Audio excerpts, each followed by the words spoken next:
Evening and welcome to the 2025 SEC Baseball Tournament Game 12 post-game press conference. We're joined by Texas A&M Aggies, represented by head coach Mike Lurley, along with tonight's designated hitter Jace Laviolette and pitcher Clayton Freshcorn. We're going to take questions first for the players, please. Sydney and Clay have wireless microphones they'll be passing. Please wait to be called on and identify yourself when asking questions.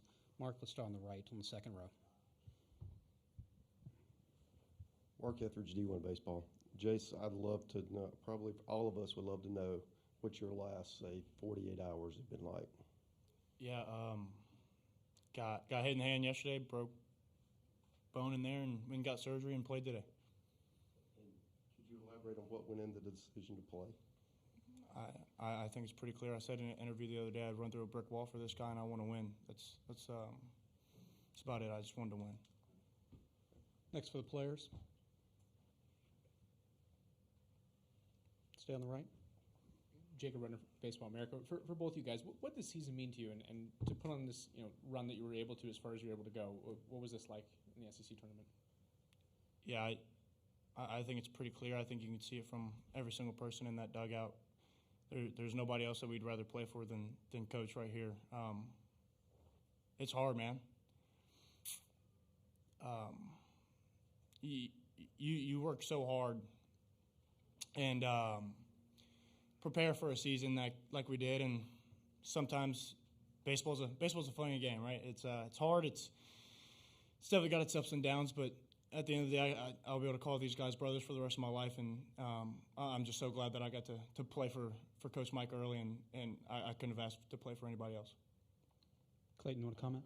Yeah, for me, I mean, my biggest goals for this year and for this team was just to help them get as far as they could, especially after something like last year. And I know that we always say something that we don't repeat anything, we recommit to something, and I just wanted to give everything I could for the guys that I knew that wouldn't be putting this on this uniform anymore. And I mean, there's no question that I think that all of us left everything we could.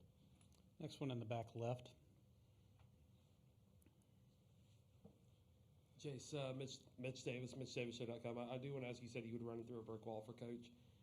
But, what does being an Aggie mean to you personally? What does this program, what do you want your legacy to be at Texas A&M?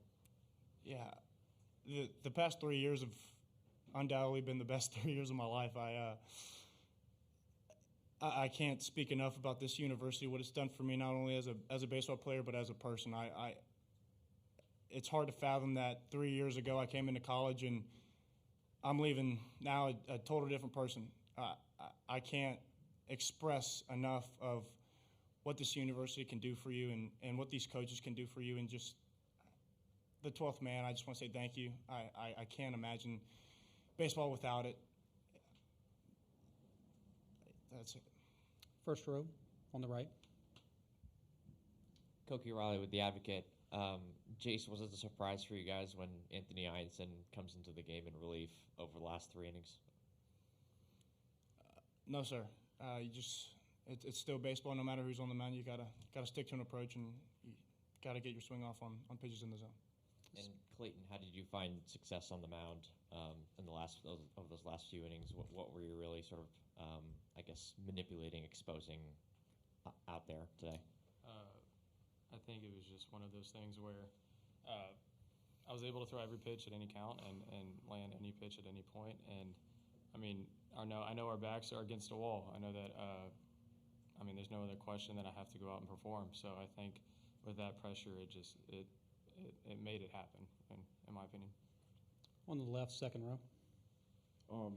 Clayton, how much has basically everybody meant to you for this program alongside Harrison? Like, how has he meant to the pitching staff going back to the fall? And maybe is this the last time? You guys have a 50th ranked RPI right now, but regardless of what lies ahead for Selection Monday, what are your thoughts on this season and what lies ahead? Kind of banking on what Jay said, baseball is a silly sport, and it is a very hard sport, and it sometimes just doesn't go your way. And I mean, there's no question that we put everything into practices. I mean, in each moment that we had, each breath that we had, these guys mean everything to me. I mean, especially for a guy like me who as a first-year guy, just getting to meet these people and get to know them as humans, not just teammates, was a big deal for me, and I'll never forget it. Last one for the players on the right. Jace, why has it meant so much to you to play for Mike, and what has he done for this program, in your opinion? I think he's done a lot more than anybody on the outside can see. There's so much that if you look at me before I got to college as a hitter comparatively to now, it's night and day. And then if you look at me as a person, I mean, I call this man my father. I really do. I die for him. And it's not only me. There's multiple people on this team that would kill to play one more damn game for him. And I said it over the summer that there's no better coach in the nation, and I still believe it, and I hope to damn hell there's a lot of other people that want to come to school and want to play for this guy. He will change your life, and I think that's all there is to say. All right, Jason, Clayton, congratulations on your play this week. Thanks for your time. Giggle.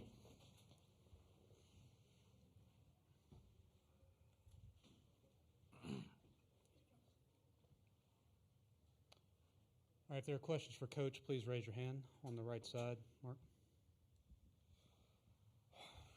Mike, I mean, listening to what Jay said, you know, how do you accept those words? Yeah, I mean, I love my players a lot.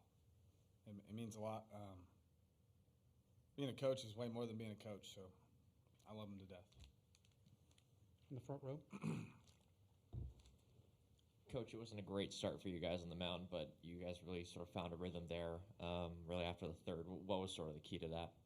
Yeah, I mean, Patton competed. I mean, they got into a couple pitches. I thought he pitched well, and then Clayton was outstanding. He's been outstanding the last couple weeks. Really got his cutter going and kept us in the game. And our pitching over the last couple weeks and the season as a whole has been, you know, we've struggled offensively a little bit as of late. You know, we've battled, but we haven't got the hits we need to get. And just those guys on the mound did an outstanding job. I mean, Fresh is, I think, pitched 3 days in a row.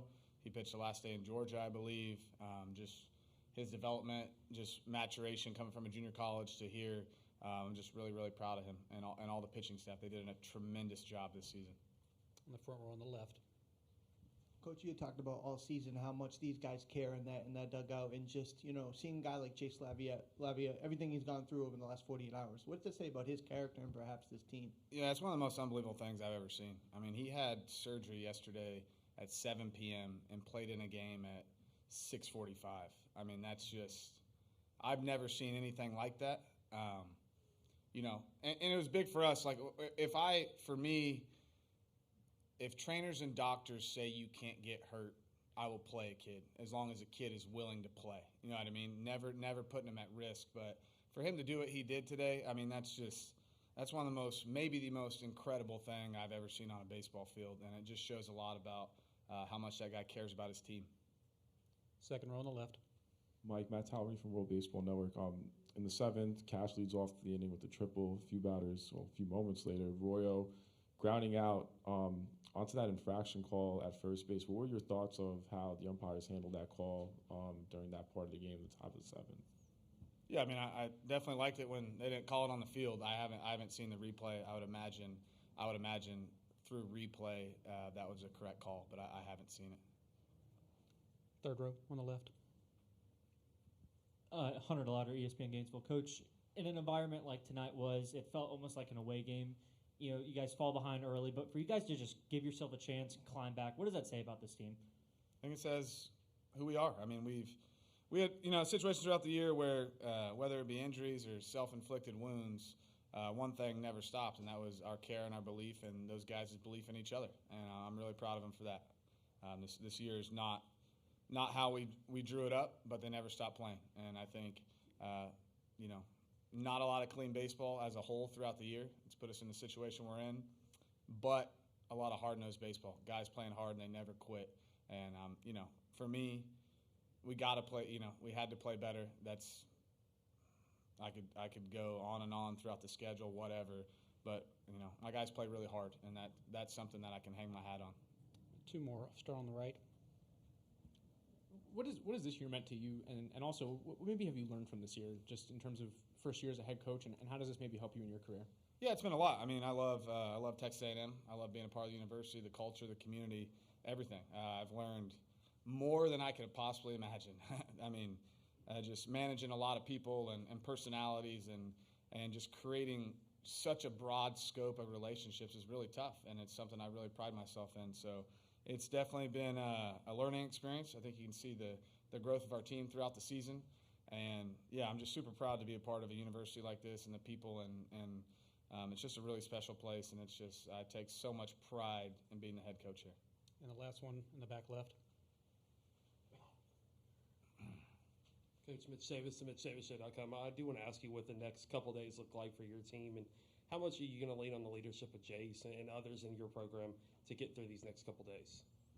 Yeah, I mean, just like we have all year, our leadership in our locker room and the people we have in it, guys like Jace, Wyatt Hensler, Hayden Schott, Brad Rudis, Ryan Prager, Justin Lampkin. I could go on and on. I really got lucky with guys like that, so it'll be important for them to keep us together through the next couple of days for sure. Well, Coach, thanks for your time this week. Thank you, guys.